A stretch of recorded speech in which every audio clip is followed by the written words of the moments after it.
परमेश्वर प्रभु यीशु मसीह के नाम से दिल से हम आपका धन्यवाद करते हैं। सारा आदर सारी महिमा सिर्फ आपके पवित्र नाम को देते हुए हम आपकी महिमा करते हैं। ये सारी स्तुति आराधना धन्यवाद और जय की बेटों के साथ जो गीत गाए गए पिता हम तेरे नाम के प्रति अर्पित करते हैं। और तेरे दास ने जैसे कहा हमारा जो कुछ भी है प्रभु वो हमारा नहीं है, सब कुछ तेरा है।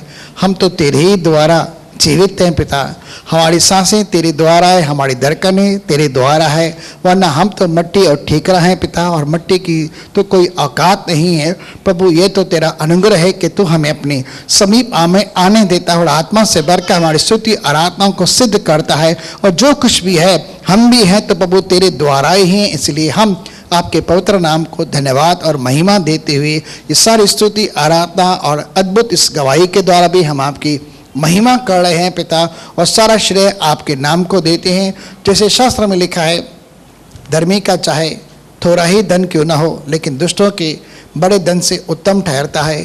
तो पवित्र पिता तू तेरे धर्मी लोगों की धन संपत्ति की रक्षा करता है, इसलिए भी तेरा दिल से धन्यवाद करते हैं। और आज तेरे द्वारा हमने प्राप्त की गई कमाई का कुछ अंश तेरे हुजूरी में ले आते हैं। दशवांश अर्पण और उठाने के बेटों के तौर हमारे सारे बेटों को आप स्वीकार करें। और जिन्होंने दिया है पिता उन्हें 30 नहीं 60 नहीं 100 गुना प्रतिफल देकर आशीषित कर। और जैसे आप पुराने जमाने के अंदर हमारे पुरखाओं के साथ 1000 गुना बराबर देकर उन्हें आशीषित करते थे, वैसे ही कल आज और युगानों आप एक से रहने वाले परमेश्वर है। हमारे पुरखाओं के साथ किए गए वायदों और वाचाओं के निमित्त हमें भी तू 1000 गुना बराबर दे। और हमें महिमा के धन के अनुसार जैसे अब्राहम को आशीष की थी वैसे ही हमें स्वर्गीय स्थानों से भी आशीष कर। और दुआ करते हैं एक बार फिर जैसे तेरे दासी ने दुआ की प्रभु आज के शब्द के लिए कि आज आत्मा कलीसा से जो कुछ कहने जा रहा है पिता हम प्रार्थना करते हैं कलीसा कान खोलकर हृदय खोलकर तेरी आवाज़ को सुनने जा रहे हैं कि कलीसा जो कुछ कहे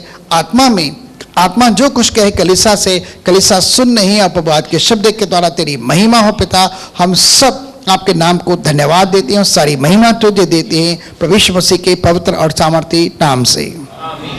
एक जोरदार ताली देते हैं परमेश्वर के नाम की महिमा के लिए। और भाई हरीश गलानी का परमेश्वर की वेदी पर स्वागत करते हैं।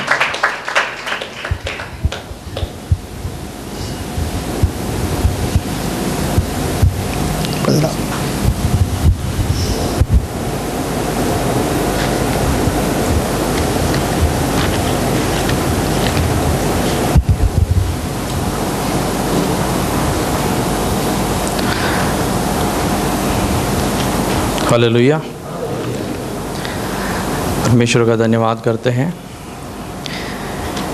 क्योंकि बाइबल कहती है हमारा परमेश्वर हमारे सारे धन्यवाद के बेटों के योग्य है। आमीन। चलिए हम शब्द में आते हैं। हम आते हैं जहाँ से हमने स्टार्ट किया था, मत्ती का 24 अध्याय।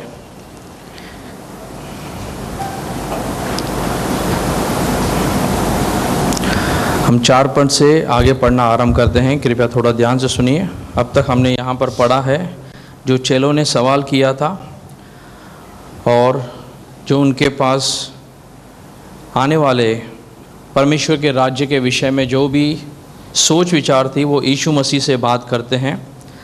अब यीशु मसीह उन्हें आगे और बताना आरंभ करते हैं। 4 पद से हम धीरे धीरे पढ़ेंगे। हम यहाँ क्या हो रहा है उसको समझने का प्रयास करेंगे। पढ़िए। यीशु ने उनको उत्तर दिया, सावधान रहो, कोई तुम्हें न भरमाने पाए, क्योंकि बहुत से ऐसे होंगे जो मेरे नाम से आकर कहेंगे कि मैं मसीह हूं और बहुतों को भरमाएंगे। जब यीशु मसीह अपने चेलों से बात करते हैं तो उन्हें इस बात को बताना आरंभ करते हैं कि जब ये बातें जिसके विषय में आप पूछ रहे हो जब आरंभ होंगी तब कैसे आरंभ होंगी। 4 पद को फिर से पढ़ते हैं। यीशु ने उनको उत्तर दिया, सावधान रहो, कोई तुम्हें न भरमाने पाए। इंग्लिश में लिखा है टेक हीड, यानी गौर देना, ध्यान रखना इस बात का करके कि तुम इन सब बातों के अंदर उलझने न पाओ। आगे, क्योंकि बहुत से ऐसे होंगे जो मेरे नाम से आकर कहेंगे कि मैं मसीह हूं, हाँ, और बहुतों को भरमाएंगे। चलिए अब यहाँ से स्टार्ट कीजिए। 14 पद तक आप पढ़ लीजिए। तुम लड़ाइयों और लड़ाइयों की चर्चा सुनोगे। ध्यान से सुनिए क्या हो रहा है। हाँ, देखो घबरा न जाना, क्योंकि इनका होना अवश्य है, परंतु उस समय अंत न होगा।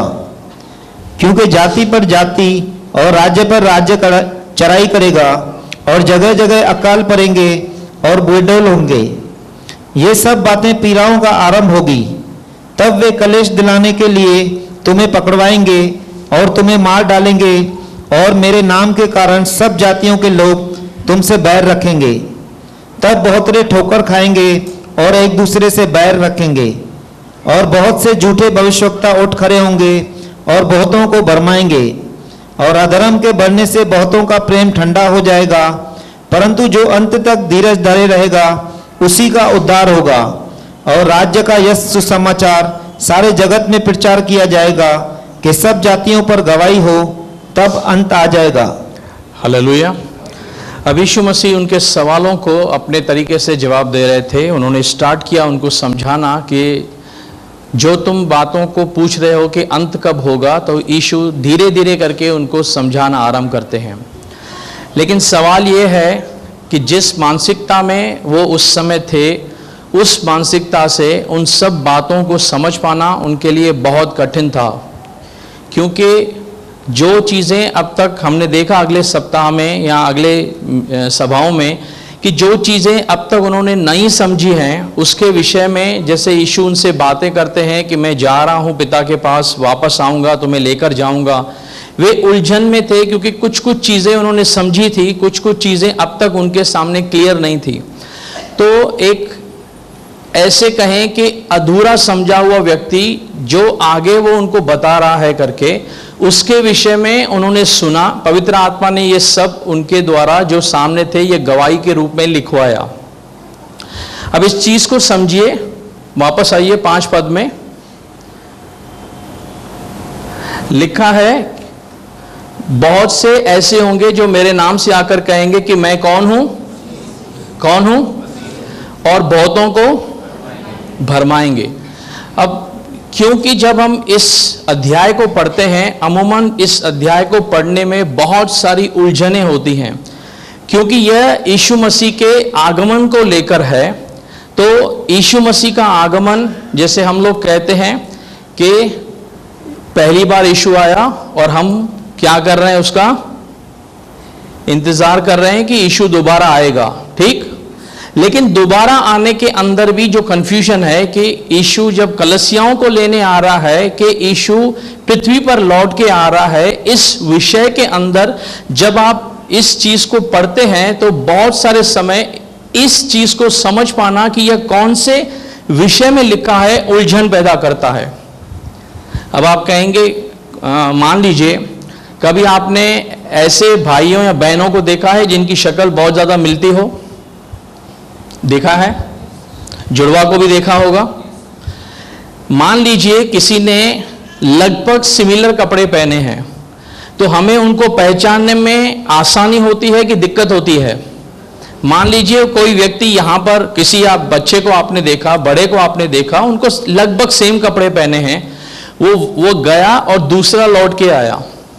तो क्योंकि दिखावट और कपड़े करीब करीब सेम है, शक्ल मिलती जुलती है, इसीलिए अमूमन समझ पाना जो है वह कठिन होता है।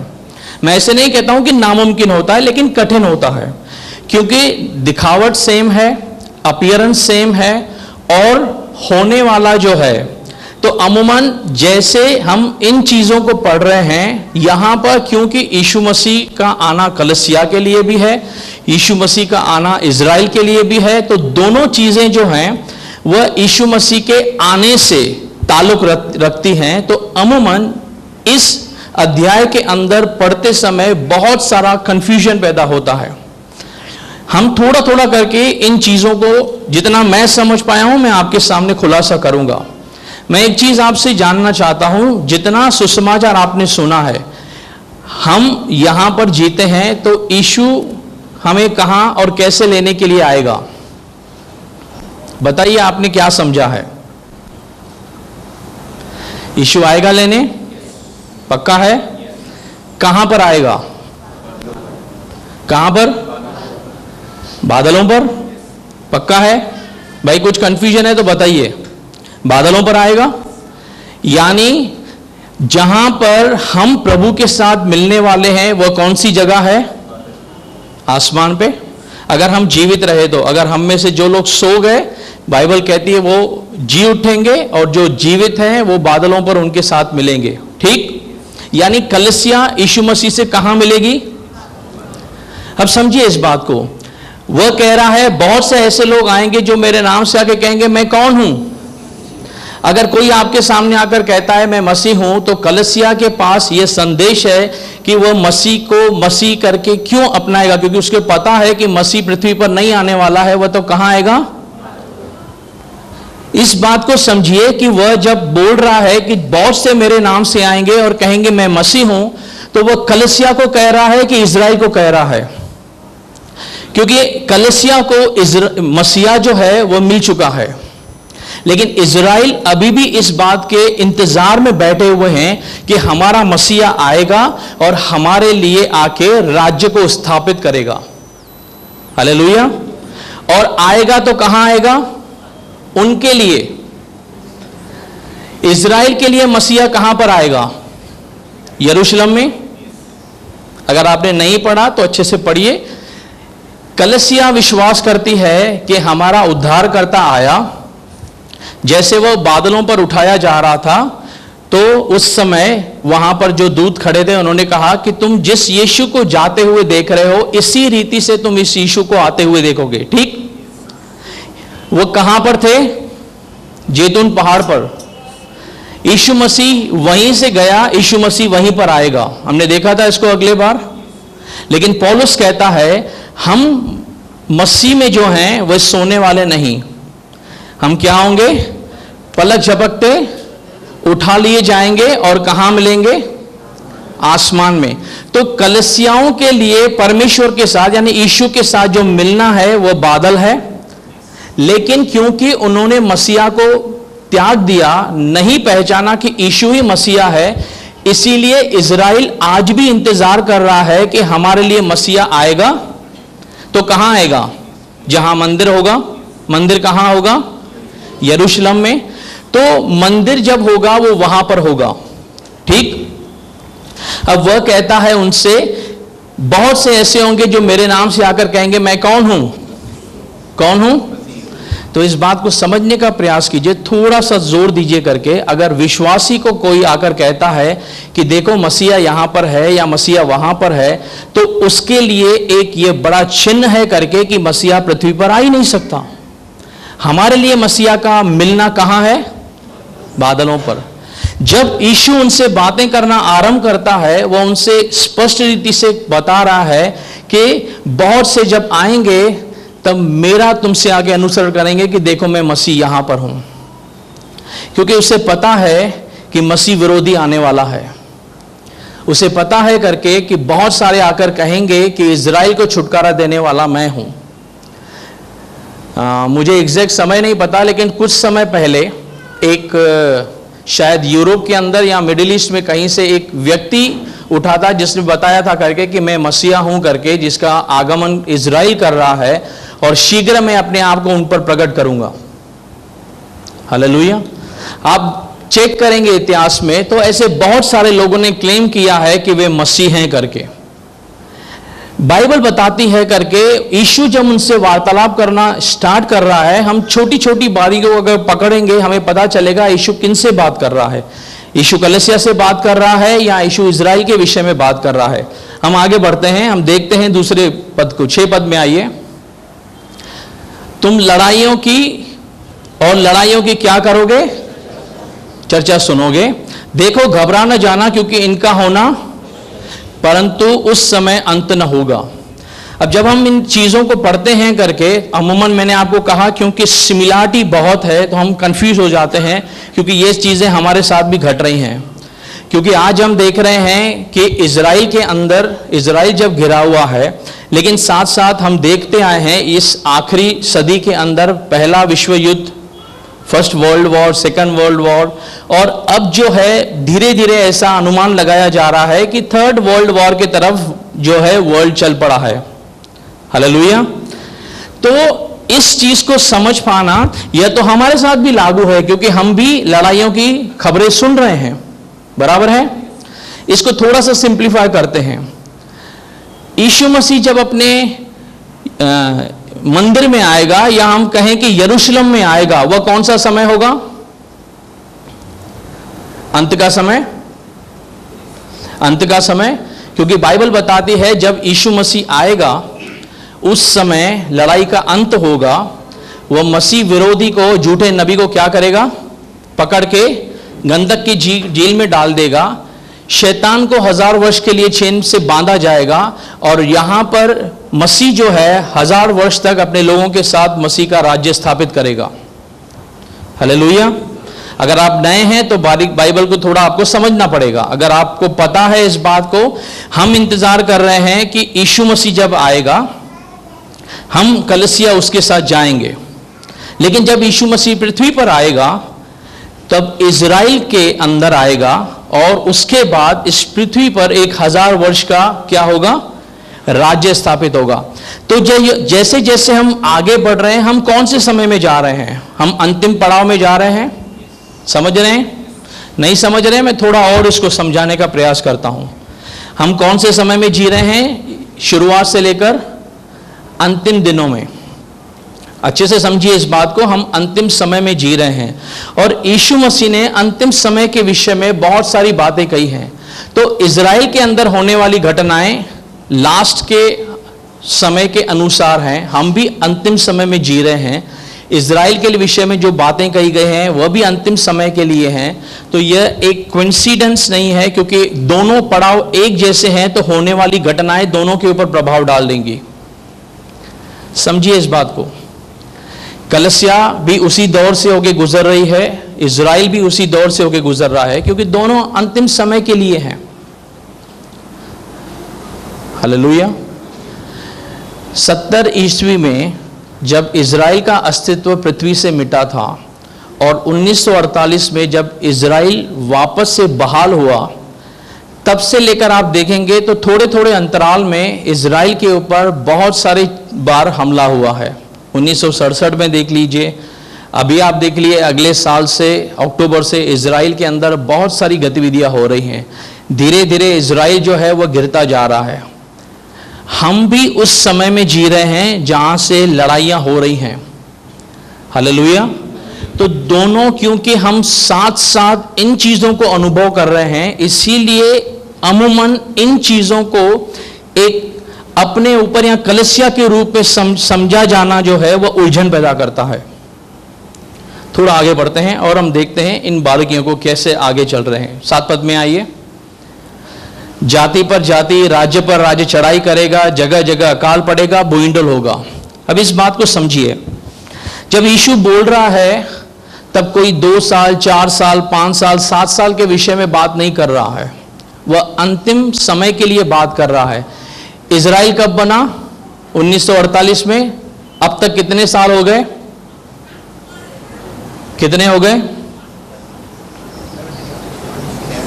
76, 77 बराबर।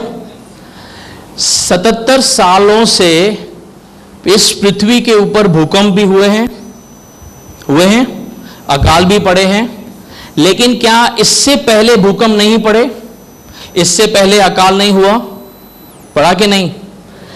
जब से इस बात को हम समझना आरंभ करते हैं कि जैसे जैसे पृथ्वी जो है वह अपने अंतिम समय की ओर जा रही है, वैसे वैसे भूकंप जो है उसकी तीव्रता जो है, उसके होने की जो तादाद है वह बढ़ेगी। लड़ाइयां जो हैं वो बढ़ेंगी। पहले लड़ाइयां धीरे धीरे होती थी, अब बहुत तेज तेज होने लगेंगी, क्योंकि हम क्या कर रहे हैं, हम अंतिम पड़ाव में जा रहे हैं। तो जो लड़ाइयों का ग्राफ है वह क्या होगा, उसकी इंटेंसिटी, उसकी रफ्तार बढ़ेगी और वह अल्टीमेट होगी, यानी बहुत गंभीर होती जाएगी।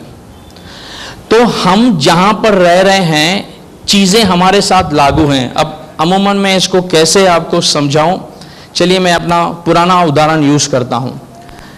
मान लीजिए आप CST से बैठे किसी ट्रेन के अंदर, ध्यान से समझिए, आपको पूना जाना है और किसी को नासिक जाना है।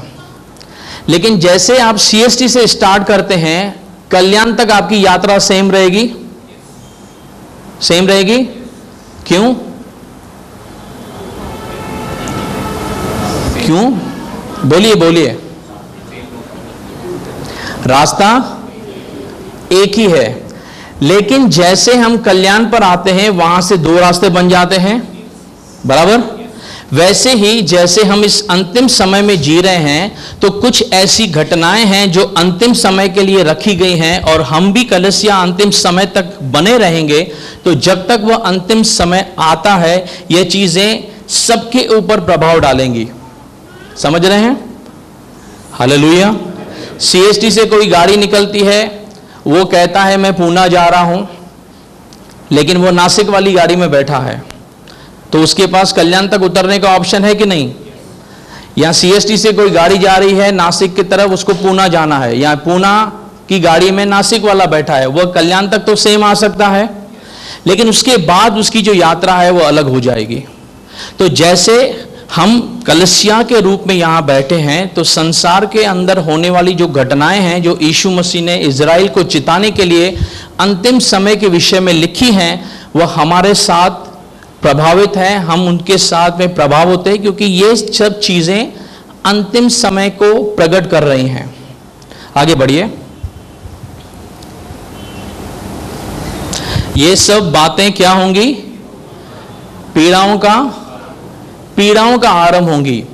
जब बाइबल उनको बता रहा था, जब यीशु उनको संदेश दे रहा था, वह उनको एक चीज सिखाना चाह रहा था करके, कि जब ये लड़ाइयां होंगी करके, तुम ऐसा मत समझना कि अब तुरंत से अंत होगा।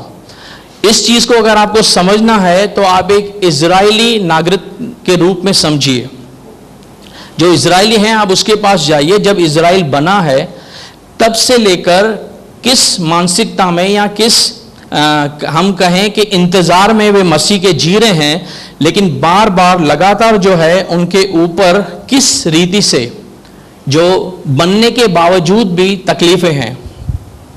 आप इजराइल का इतिहास चेक कीजिए, आपको पता चल जाएगा करके कि एक इजरायली के रूप में जो वो मसीह की आशा करता है।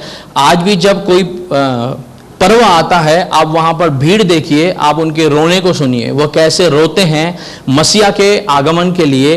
और जब भी उनको पता चलता है 1967 में जो होलोकॉस्ट हुआ था, एक बड़ा नरसंहार हुआ था, वे उसको जब स्मरण करते हैं, वे सब रोते हैं वहां पर। वे अपने पापों से पश्चाताप करते हैं बड़े बड़े तरीके से। जो उनके अब भी उनके नुमाइंदा करने वाले नबी हैं, जो याजक हैं, वह इस इंतजार में है कि जो मस्जिद है वह टूटेगी, यहां पर मंदिर बनेगा और मसीहा का आगमन होगा।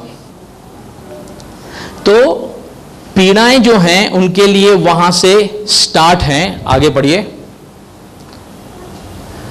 तब वे कलेश दिलाने के लिए तुम्हें क्या करेंगे? पकड़वाएंगे, तुम्हें मार डालेंगे, मेरे नाम के कारण सब जातियों के लोग तुमसे बैर करेंगे। अब ये चीजें जब हम पढ़ते हैं, ये हमसे भी लागू हैं, क्योंकि जब हम विश्वासी बने, तब क्या हुआ? हमारे खुद के परिवार वालों ने, हमारे खुद के परिजनों ने हमारा क्या किया? अपोजिशन किया करके कि तुम किसी फॉरेन गॉड को मान रहे हो, हम अपने कस्टम से आते हैं, यह नहीं करना है, ऐसे नहीं कर सकते हैं। होता है क्योंकि यीशु मसीह को जब हमने अपनाया करके, तो हमारे मन के अंदर जो शांति मिली, हमने उस शांति का अनुभव किया और उसके द्वारा हमने मन फिराया।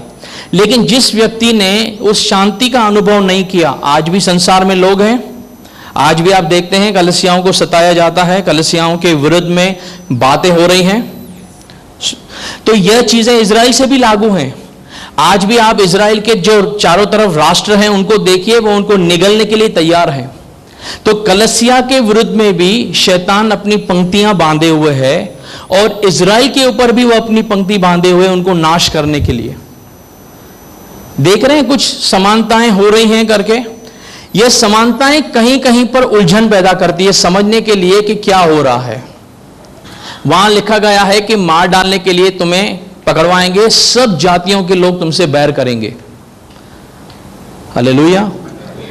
आज आप ट्विटर पे या कहीं पर नेट पे सर्च कीजिए, कितने देश हैं जो इजराइल को इस बात के लिए धुतकार रहे हैं कि तुमने फिलिस्तीनियों की जो जमीन है उसको हथिया लिया है।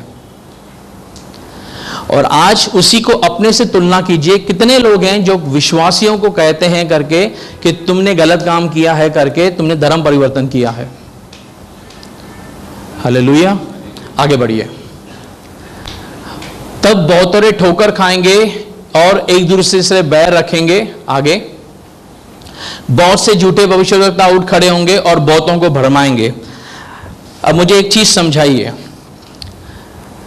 यहां लिखा है कि फॉल्स प्रॉफिट उठेंगे और क्या करेंगे? दूसरों को भरमाएंगे।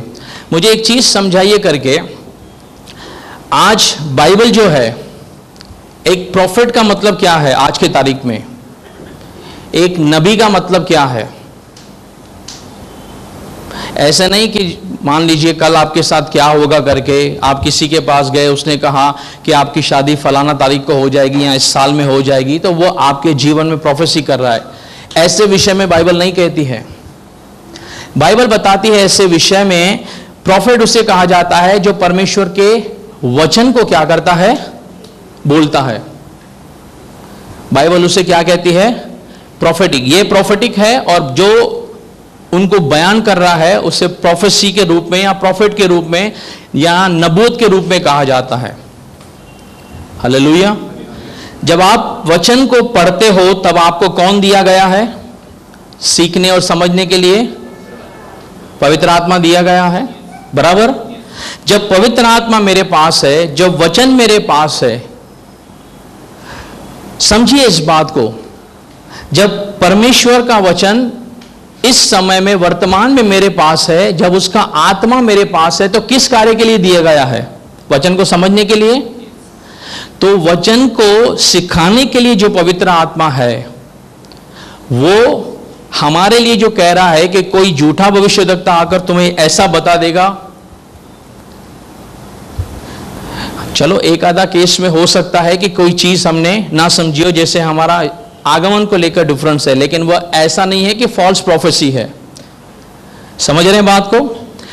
कहने का मतलब है कि कोई आकर आपको परमेश्वर का वचन को, आप कुछ भी करो, परमेश्वर आपसे प्रेम करता है। मैं यहां पर खड़ा होकर प्रचार करता हूं, आप कुछ भी करो, आपको जो करना है करो, यहां पर आओ और आप परमेश्वर से प्यार करते हैं, आप प्रभु बोझ लेते हैं, आपको कुछ भी नहीं होने वाला है। आपने ऐसा सुना प्रचार? सुना? हालेलुया। सुना है ऐसा प्रचार? भाई बोलिए।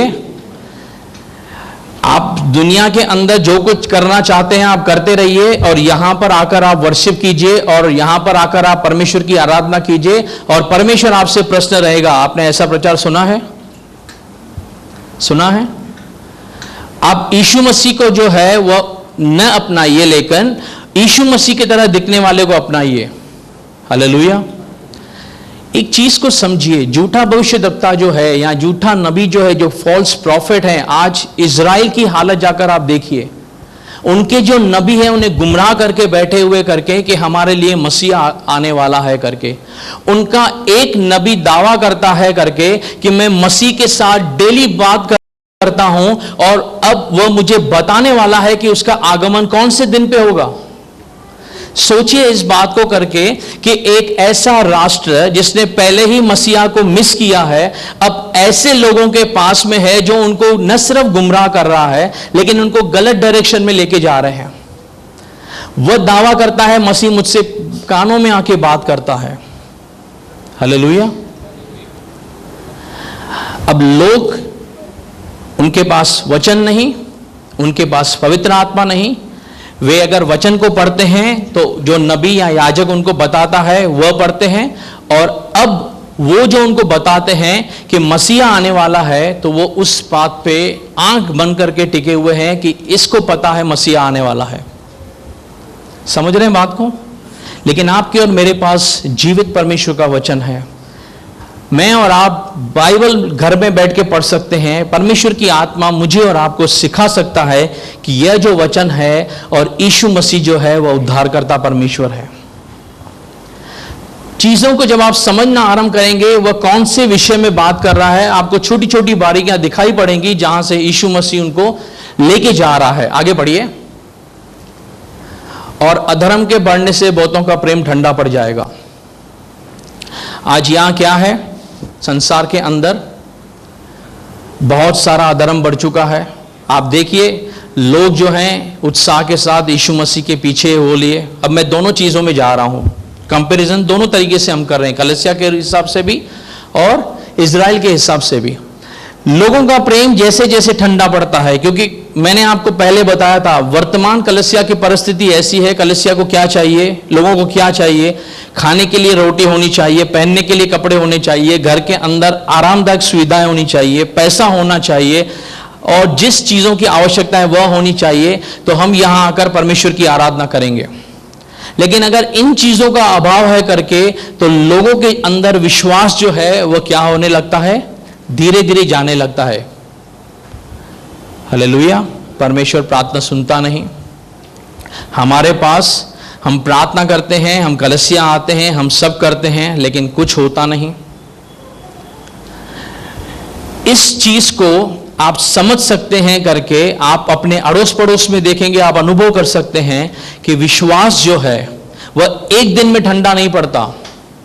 एक प्रभु के किसी दास ने कहा करके कि आप अगर प्रभु की तरफ नहीं बढ़ रहे हैं, मान लीजिए परमेश्वर ने आपको कोई काम कहा कि आपको ये समय से ये काम करना है और आप वो काम नहीं कर रहे हैं, या आप वहीं पर रुके हैं, भले आप किसी दूसरे देवी देवता को नहीं मानते हैं, आप मूर्ति पूजा नहीं करते हैं, आप बाकी का काम नहीं करते हैं, लेकिन आप बाइबल नहीं पढ़ते हैं, आप प्रार्थना नहीं करते हैं, आप परमेश्वर के साथ संगति नहीं कर रहे हैं, उस प्रभु के दास ने कहा आप बैकस्लाइड हो रहे हैं, आप पीछे जा रहे हैं। क्यों? क्योंकि आप अपने आप को गरमाने के लिए नीचे से, या हम कहें कि पवित्र आत्मा की जो आग है उससे भरपूर होने चाहिए।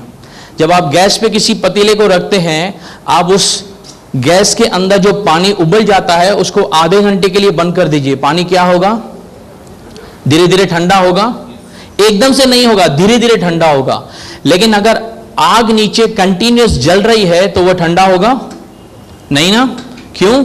क्योंकि वह नीचे से उसको जो ताकत दे रही है, जो गर्मी दे रही है, वह उसको क्या करेगी? पूरा सा गरमाया रखेगी। तो जैसे धीरे धीरे अधर्म क्या है, अधर्म क्या है? हालेलुया। चलिए अब हम इजराइल के ऊपर आते हैं। क्या हो रहा है? अधर्म के बढ़ने से बहुतों का प्रेम ठंडा पड़ जाएगा। इजराइल के अंदर आप जाएं, इजराइल के लोग जब जमा होते हैं और प्रार्थनाएं करते हैं करके, और बहुत सारे समझो चीज़ों को मानते हैं, वे उपवास करते हैं, वे अपने आप को काफ़ी सारे एरियाज़ के अंदर जख्मी भी करते हैं, वे गिर के प्रार्थना करते हैं परमेश्वर से कि हम पर दया कर करके, और इस रीति से वे परमेश्वर को पुकारते हैं। लेकिन काफ़ी सारे जगहों पर हम देखते हैं, आज आप इजराइल के अंदर चले जाइए तो जो जूइश लोग हैं उन्होंने अपने लाइफ को पैटर्न बना दिया है। जब उनका पर्व आता है उन्हें परमेश्वर याद आता है, जब उनका पर्व नहीं रहता है वे संसारिक गतिविधियों में चले जाते हैं। ये मैं नहीं कहता हूं, यह रिकॉर्ड बता रहा है, आप चेक कर सकते हैं पूरा। दोनों चीजें क्योंकि समांतर हो रही हैं, लोगों के साथ अमूमन कंफ्यूजन पैदा करते हैं कि कौन से विषय में ये बातें हो रही हैं। चलिए आगे चलते हैं। परंतु जो अंत तक धीरज धरेगा उसी का उद्धार होगा। अब ये चीज मैं थोड़े समय के लिए यहां पर होल्ड करता हूं, क्योंकि यह चीज बताने के लिए आपको बहुत सारी बाकी चीजें, प्रकाशित वाक्यों को समझना बहुत जरूरी है। चलिए हम आगे चलते हैं। और राज्य का यह सुसमाचार सारे जगत में प्रचार किया जाएगा कि सब जातियों पर गवाही हो, तब अंत आ जाएगा। इस चीज को थोड़ा सा क्लेरिफाई करेंगे, लेकिन पूरा क्लेरिफाई करने के लिए फिर से आपको प्रकाशित वाक्य का समझना बहुत जरूरी है। यहां लिखा हुआ है करके कि जो सारा सुसमाचार है वह कहां फैलेगा? सारे जगत में फैलेगा, जातियों पर गवाही होगी, तब अंत आ जाएगा। हम एक चीज को समझिएगा, क्योंकि हो सकता है ये इस समय आपको समझने में कठिनाई हो। मैंने पहले इस चीज को ऐसे समझा था कि जब तक सारे दुनिया के अंदर गॉस्पेल फैल नहीं जाता तब तक यीशु मसीह का आना नहीं होगा। यानी जब तक गॉस्पेल सुसमाचार हर एक के कानों में नहीं पहुंच जाता कलीसिया के माध्यम से, तब तक यीशु मसीह नहीं आएगा। या मेरी पहले सोच थी करके कि भाई जब तक कलीसिया के ऊपर दायित्व रखा है कि जाओ तुम पिता पुत्र पवित्र आत्मा के नाम से उन्हें चेले बनाओ और जगत के अंत तक मैं तुम्हारे साथ हूं और उन्हें क्या करो, सब बातें मानना सिखाओ। उस समय कि जब सारे विश्व के अंदर यानी कोई ऐसा ट्राइब है जो किसी जगह पर फैला हुआ है, उन तक भी जब सुसमाचार फैलेगा उसके बाद के अंदर यीशु मसीह आएगा। हालेलुया। लेकिन जब प्रकाशित वाक्य में गए वहां पर पता चला करके कि कैसे परमेश्वर ने इस कार्य के लिए भी अपने प्लान को बना के रखा है। परमेश्वर 2 नबियों को रखता है जो पहले 3.5 सालों के अंदर इस पृथ्वी के अंदर इस बात को फैलाएंगे करके।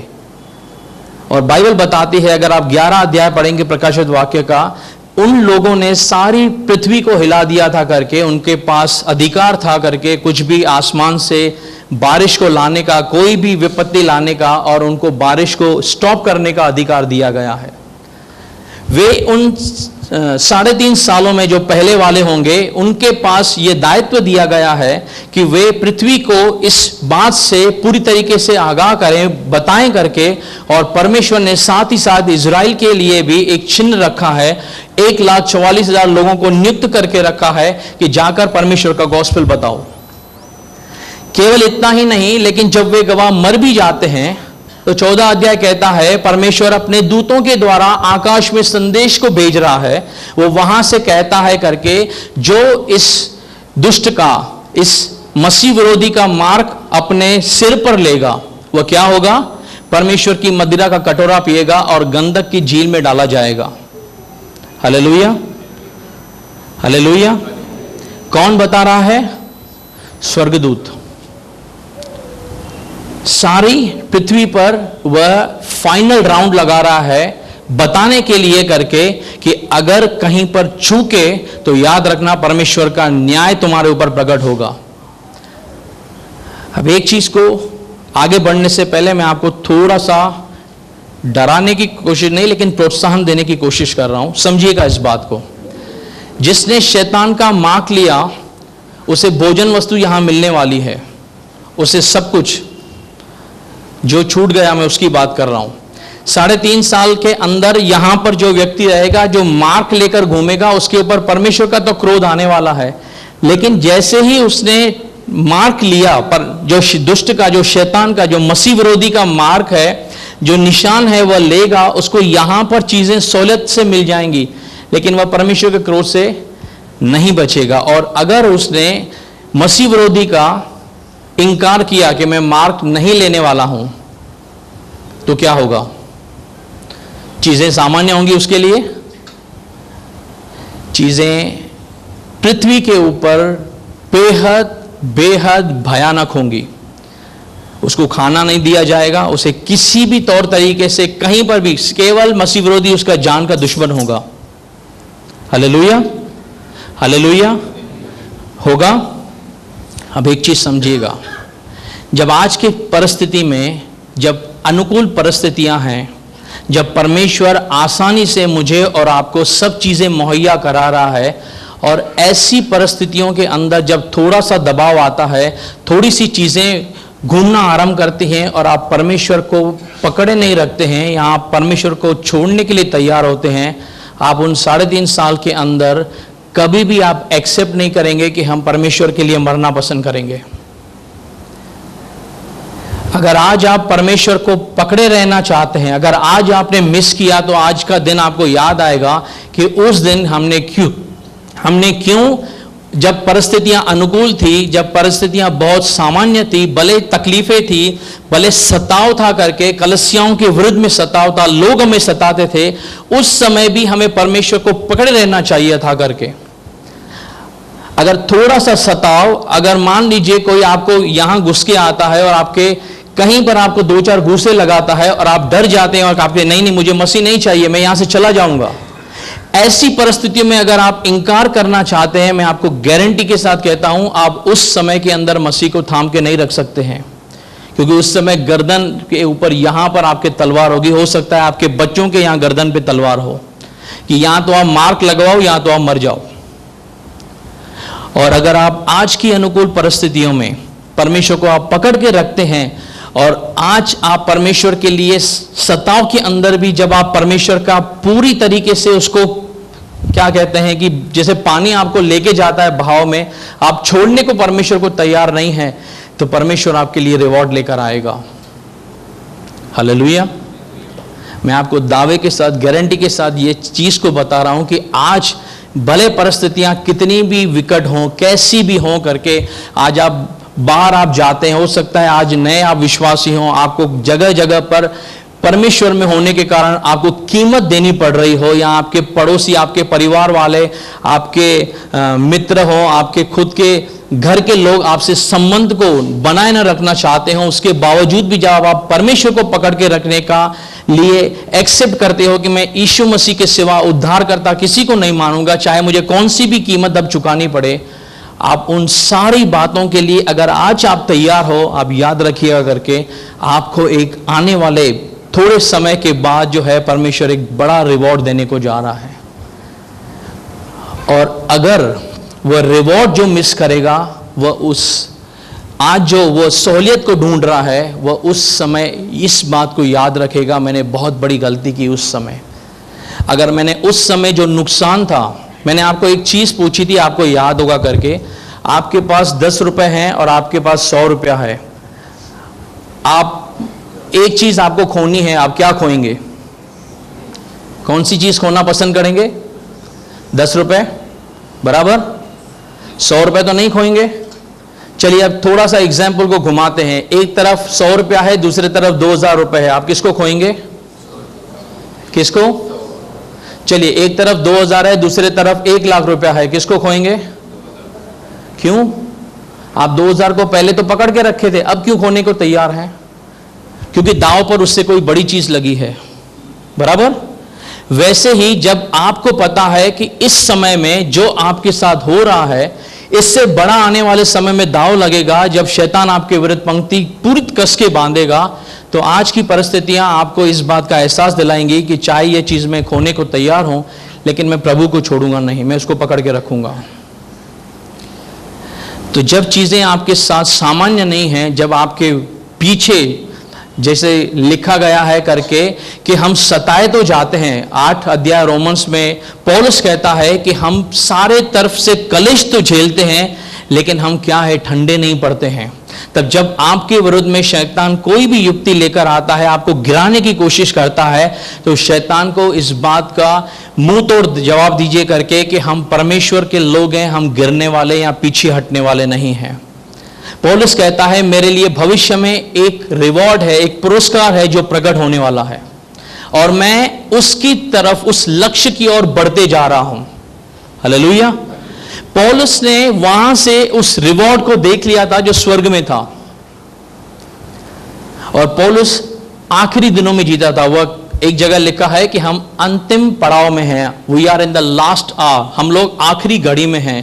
वो उस समय भी सोचते थे मसीह कल आ सकता है करके, हमारे लिए जो वर्तमान परिस्थितियां हैं करके हमें उसके अंदर बने रहना है। अगर आपको लगता है कि आज की परिस्थितियां, आज का सताव बहुत है, पीछे जाइए, आपको पता चलेगा इतना नहीं है जितना पहले हो चुका है। हो सकता है आने वाले दिनों के अंदर आपको प्रभु के अंदर खड़े रहने के लिए इससे ज्यादा सताव सहना पड़े।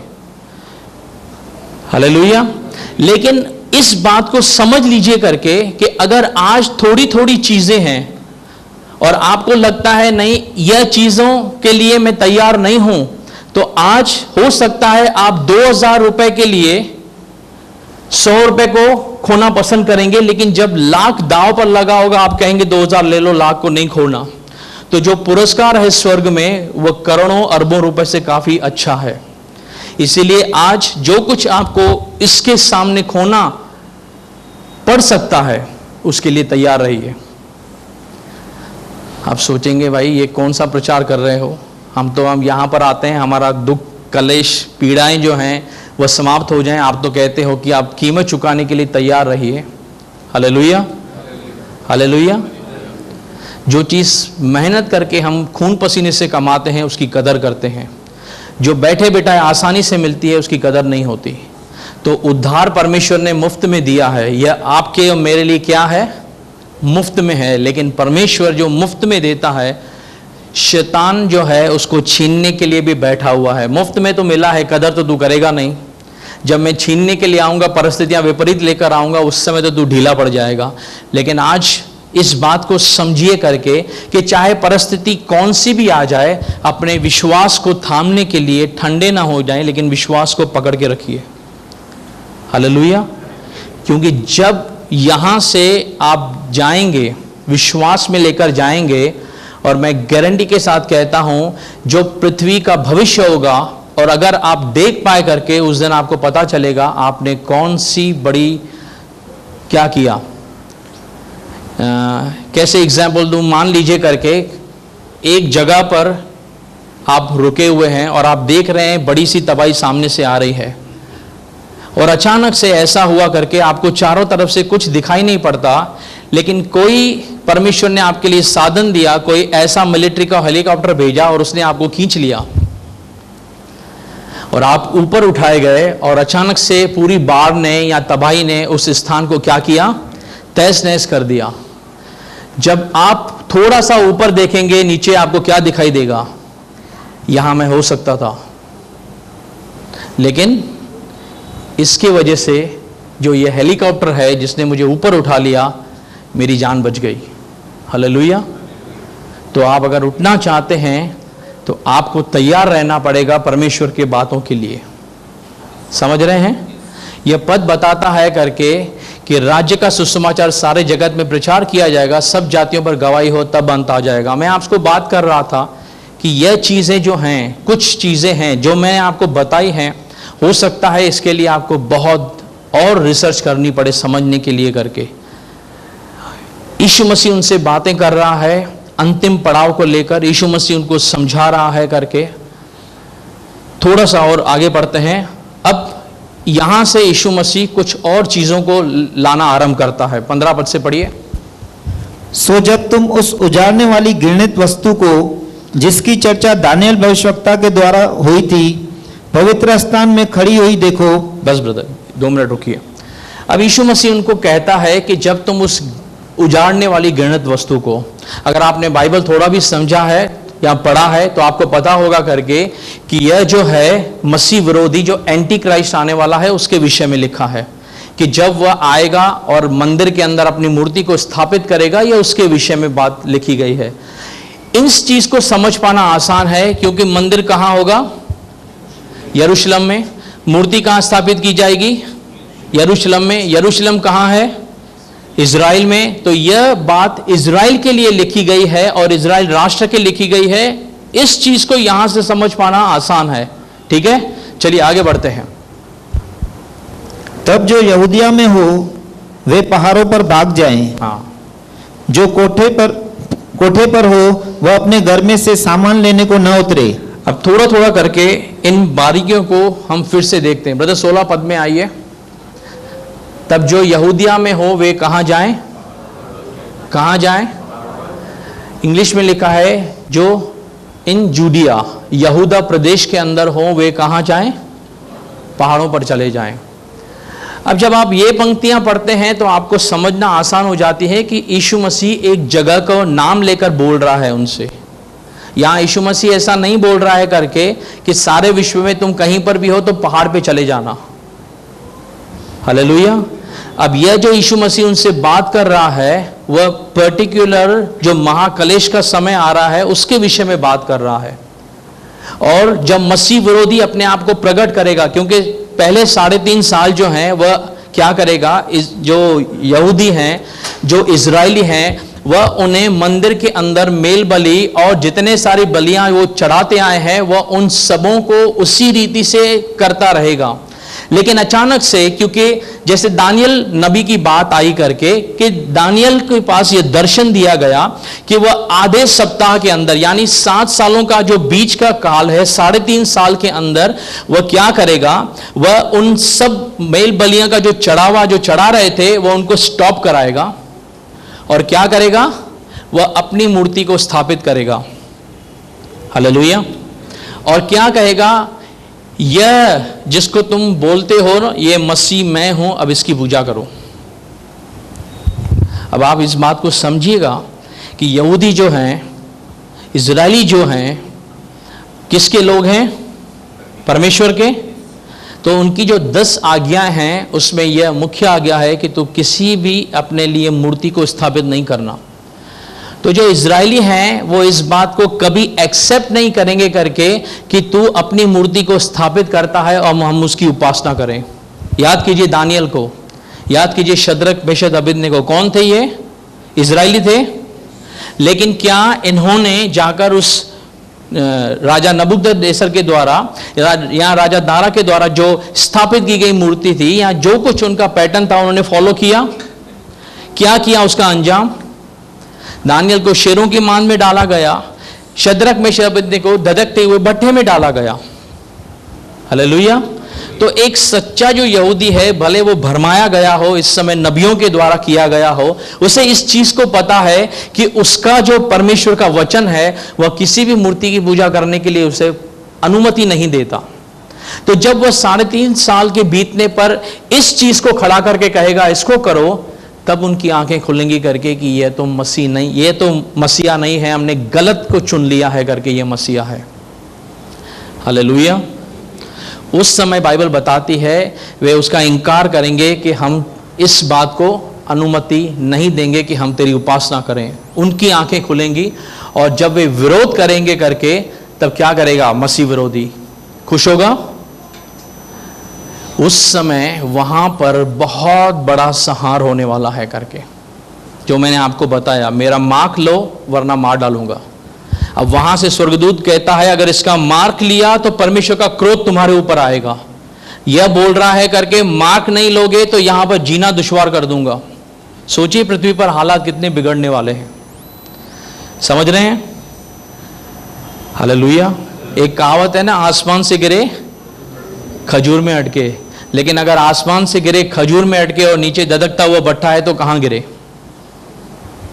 बचने का कोई रास्ता नहीं है। तो उस समय के लिए जो ये चीजें लिखी गई हैं करके कि जब ऐसी परिस्थितियां आएंगी, लेकिन फिर भी क्योंकि परमेश्वर दयालु परमेश्वर है, इजराइल ने उसे त्याग दिया है, इजराइल ने उसे नकार दिया है करके, लेकिन परमेश्वर ने जो उनके पूर्वजों से वाचा बांधी है, इब्राहिम के साथ, इसहाक के साथ, याकूब के साथ, कि मैं तुम्हारे लिए तेरे वंश पे क्या करूंगा? दया करूंगा करके। और भले ही पुत्र कितना भी बिगड़ जाए, लेकिन माँ बाप के लिए, जो पुत्र के लिए एक प्रेम है वो जगता है। वैसे ही रोमियो 11 अध्याय कहता है, पौलुस इस बात को प्रमाणित करता है कि इजरायली जो हैं वो भले ही ये किए गए हैं, क्या कहते हैं कि उन्होंने त्याग दिया है करके, लेकिन जब वे पीड़ाओं में पड़ेंगे, कष्टों में पड़ेंगे, तब वे पश्चाताप करेंगे। जब पश्चाताप करेंगे तब परमेश्वर क्या करेगा? उनकी शुद्धि लेगा करके। जब उनकी आंखें खोलेंगी, मैंने आपको बताया था मत्ती 23 अध्याय के अंदर कहता है, आखिरी पंक्तियों में वह कहता है कि हे यरूशलेम, अब से जब तक तुम नहीं कहते हो धन्य है वह जो यहोवा के नाम से आता है, तुम मुझे फिर से नहीं देखोगे। जब वे कहेंगे कि वही मसीहा था जो आया था और धन्य है तू यीशु मसीह, तब यीशु मसीह उनको छुड़ाने के लिए क्या करेगा? अपने आत्मा का कार्य स्टार्ट करेगा। वह उनको कहता है कि जो यहूदिया प्रदेश में हो वे क्या करें? पहाड़ों पर भाग जाएं करके। अब ये चीजें जो हैं इनको समझने के लिए समय लगेगा, क्योंकि ये मैं बोल दूं और आप समझ जाएं ऐसे नहीं है। उसके लिए एक पैटर्न है, क्योंकि उसके लिए पिछला नियम भी आपको समझना होगा। उसके लिए प्रकाशित वाक्य में जो टेक्निकल लैंग्वेज लिखा है उसको आपको समझना पड़ेगा। वह जब आपको समझने में आएंगी, जब हम इन सब चीजों को जोड़ करेंगे, तब कहीं आपको पिक्चर थोड़ी थोड़ी क्लियर होनी स्टार्ट हो जाएगी करके धीरे धीरे आप समझना आरंभ करेंगे कि परमेश्वर का एक अल्टीमेट प्लान क्या है। हालेलुया। चलिए थोड़ा आगे बढ़ते हैं, 5 मिनट में मैं समाप्त करता हूं। पढ़िए ब्रदर। जो कोठे पर हो वह अपने घर में से सामान लेने को न उतरे। पढ़िए। और जो खेत में हो वह अपना कपड़ा लेने को पीछे न लौटे। उन दिनों में जो गर्भवती और दूध पिलाती होगी उनके लिए हाय हाय। और प्रार्थना किया करो कि तुम्हें जाड़े में या सबत के दिन भागना न पड़े। अब थोड़ा सा चीज़ों के ऊपर जब गौर करेंगे आपको पता चलेगा कि यीशु मसीह जिन शब्दों का प्रयोग कर रहा है, कहीं पर वह जगह का इस्तेमाल कर रहा है। वह उनसे कह रहा है कि तुम्हें जाड़े में भागना न पड़े। मान लीजिए जब आप किसको कहते हैं करके, अब ऐसा तो है नहीं कि पृथ्वी पर सारे जगह पर एक ही साथ में जाड़े की ऋतु होगी, बराबर। जब आप देखते हैं कि यहां पर बारिश होती है, किसी इलाके के अंदर गर्मी होती है, जैसे यहां पर दिन होता है तो अमेरिका के अंदर रात होती है। तो वैसे ही अगर यहां गर्मी का मौसम है, हो सकता है अमेरिका के अंदर उस समय जाड़ा हो, या जब वहां जाड़ा हो या वहां गर्मी हो, इस समय यहां जाड़ा हो। तो यीशु मसीह जब बात कर रहा है कि तुम्हें जाड़े में भागना ना पड़े, तो इस चीज को समझा जाना बहुत जरूरी है कि वह एक पर्टिकुलर एरिया को लेकर बात कर रहा है, वह सबके लिए कॉमन बात कर रहा है। ऐसा अगर हम समझते हैं तो यह कहीं कहीं उलझन पैदा करता है। चलिए आगे बढ़िए। क्योंकि उस समय ऐसी बाड़ी कलेश होगा जैसा जगत के आरंभ से न अब तक हुआ और न कभी होगा। यीशु मसीह उन्हें बताता है करके कि यह जो है वह बहुत भयानक समय होगा। कितना कितना अगर मैं इसका एक अनुमान लगाऊं तो जो भयानक शब्द है ना, वो भी 1% भी नहीं है। हालेलुया। एक एग्जाम्पल से हो सकता है आप समझ पाए। आप सबके लाइफ में थोड़ा थोड़ा दर्द कभी ना कभी शरीर के दुख के हिसाब से आया है। चलते चलते आप गिर गए, कोई चीज आपको लग गई, आया होगा, ठीक है। नाखून आपको पता चले कोई किसी चीज से, नुकीली से आपको खींच रहा है, आपको कैसा तकलीफ होगी, कैसी होगी? बोलिए बोलिए। आपके नाखून को पकड़ से मैं खींचता हूं, मान लीजिए, तकलीफ होगी। जितना सारा दर्द आपने आज तक सहा है, लेकिन उसके सामने शायद हो सकता है कम पड़ जाए। क्यों? क्योंकि अचानक से जो चीज लगी वो आपको पता नहीं थी। अब आपको पहले ही माइंड से पता है कि यहां पर बहुत सारी दिक्कत है। जब आप खींचेंगे तो दर्द काफी होने वाला है, क्योंकि खिंचाव के कारण यहां से क्या होगा, खून बहेगा और बहुत सारा रक्त होगा। हालेलुया। दूसरा एग्जांपल देता हूं। एक आपका हाथ यहां से खींच रहा है, दूसरा आपका हाथ यहां से खींच रहा है। नाखून से जो दर्द हुआ था उससे ज्यादा दर्द होगा। समझने का प्रयास कीजिए, मैं आपको परिभाषा समझाने की कोशिश कर रहा हूं, होगा ना। तो जो चीज आज तक आपने महसूस नहीं की है, उस विषय में बाइबल बताती है कि ऐसे दिन जो पृथ्वी पर अभी तक नहीं आए। आप नूह के समय में लोगों से पूछिए करके कि जब बाढ़ आई थी तुमने कभी पहले पानी बरसता देखा था? उन्होंने कहेंगे नहीं देखा था। लेकिन जब बाढ़ आई तब उनको पता चला। लेकिन बाइबल कहती है उनसे भी भयानक दिन। हालेलुया। हमने देखे नहीं हैं तो हम अनुमान नहीं लगा सकते, लेकिन जब आप प्रकाशित वाक्य में जाएंगे आपको अनुमान होगा करके कौन से दिन के विषय में बाइबल बात करती है। आसमान से 100 मन के जो हैं पत्थर जो हैं वो आके जमीन से टकराते हैं करके, एक मोहर खोली जाती है करके, एक टाइम पे 200 करोड़ 200 अरब, हाँ, क्योंकि 8 अरब के आसपास पॉपुलेशन है, तो 1/4 पॉपुलेशन क्या होती है, नष्ट होती है। कोविड के समय कितने लोग मारे गए, जाके ग्राफ चेक कीजिए वर्ल्ड पॉपुलेशन का, लेकिन हाहाकार कितना मचा था। आप सर्च कीजिए, जो मैं आपको बोल रहा हूं समझने का प्रयास कीजिए। कोविड लोगों को ऊपर एक भारी क्या कहते हैं छाप छोड़कर गया है कि अगर ऐसा समय वापस आ जाएगा तो लोग डर जाते हैं। उसमें भी इतने लोग नहीं मरे, तो सोचिए आने वाला समय कितना भयानक है। मैं फिर से आपको कहता हूं, अगर आप सोच रहे हैं करके कि हम डर रहे हैं करके, तो परमेश्वर ने, जिस बात पे मैं विश्वास करता हूं, इस बात को समझिए कि परमेश्वर ने अपने लोगों को उस चीज से बचाया है। हमें वहां नहीं जाना, इसीलिए हमें आज तैयारी करनी है करके, ताकि वह समय आने से पहले हम परमेश्वर के साथ चले जाएं। हालेलुया। चलिए, मुझे आगे जाना है, मुझे और कुछ समझाना है।